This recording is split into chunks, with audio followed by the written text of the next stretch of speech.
नमस्कार, मेरा नाम हिमांगी शशिकांत मेहर। मैं श्री स्वामी समर्थ संस्कार वर्ग भोसरी पुनचाली। मैं पेड़ बोल रहा हूँ। गर्मियों की छुट्टियाँ चल रही थी। मैं अपने मामा के गांव नाना नानी के यहाँ गई थी। एक दिन दोपहर 4 बजे मैं अपने मामा के खेत में गई थी। धूप से बचने के लिए मैं एक आम के पेड़ के नीचे बैठ गई।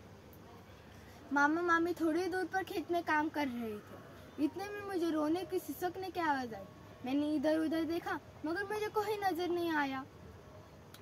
फिर मुझे आवाज आई, हिमांगी मैं बोल रहा हूँ।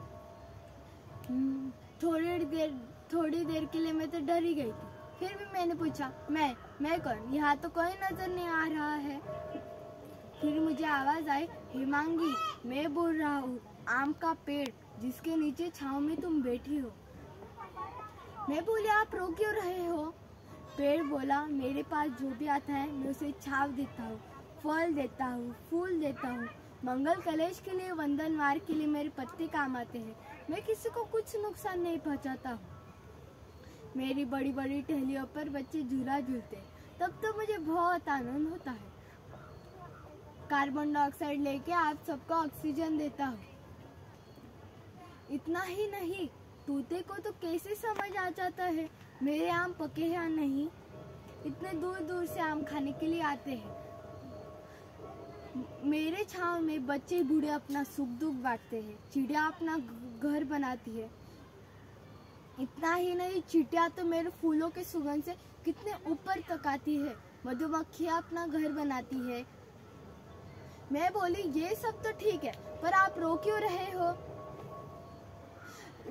पेड़ बोला, मेरे पास जो भी मैंने आपके बड़े मामा और छोटे मामा की बात सुनी कि उनमें बंटवारा हो चुका है।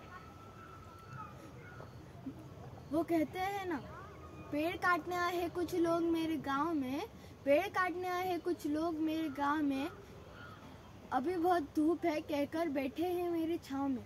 ऐसे ही मैंने आपके बड़े मामा और छोटे मामा की बात सुनी कि उनमें बंटवारा हो चुका है।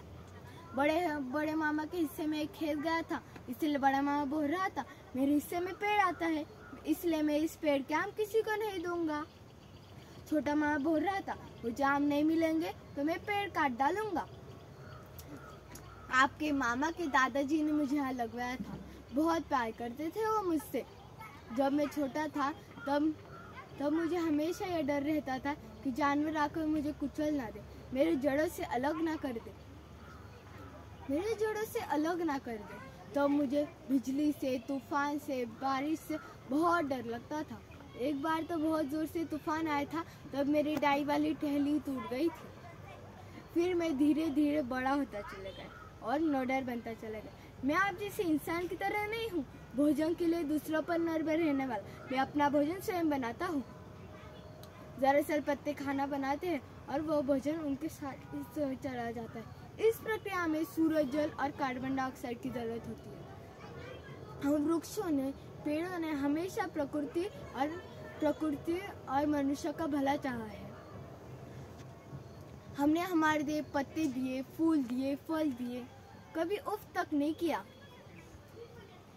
अगर मनुष्य अपने सार के लिए हम जैसे पेड़ों को काटेगा तो पशु पक्षी जीवित रह पाएंगे। पेड़ नहीं रहेंगे, पशु पक्षी नहीं रहेंगे तो मनुष्य कैसे जीवित रह पाएगा? मनुष्य को जीवित रहने के लिए ऑक्सीजन लगता है। पेड़ को मत काटो वरना पृथ्वी नहीं करेगी माफ, ऐसा बोलना पड़ रहा है। मनुष्य सबसे बुद्धिमान प्राणी है। सब कुछ समझ के भी हम वृक्षों को काट रहा है। पेड़ों के कारण वर्षा होती है, वातावरण में नमी बनी रहती है। प्रकृति और पर्यावरण का सार्थक संतुलन प्रकृति के हिसाब से होता है। हम पेड़ इनमें सबसे महत्वपूर्ण भूमिका निभाते हैं। वायु प्रदूषण के कारण कई तरह की बीमारियां हो रही है। लोगों को सांस लेने में दिक्कत हो रही है।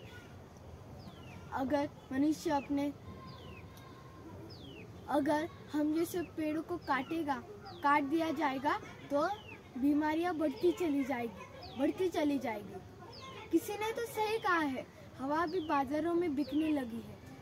इतने अधिक पेड़ जो कटने लगे हैं। मनुष्य दुनिया में मात्र एक ऐसा प्राणी है जो पेड़ काटता है, उसका कागज बनाता है और उस पर ही लिखता है पेड़ बचाओ। इतना मतलबी इंसान है ना। मैं बोली आप रो मत, मैं ज़्यादा कुछ तो नहीं कर सकती, पर आपको बचाने की कोशिश ज़रूर कर सकती हूँ। धन्यवाद।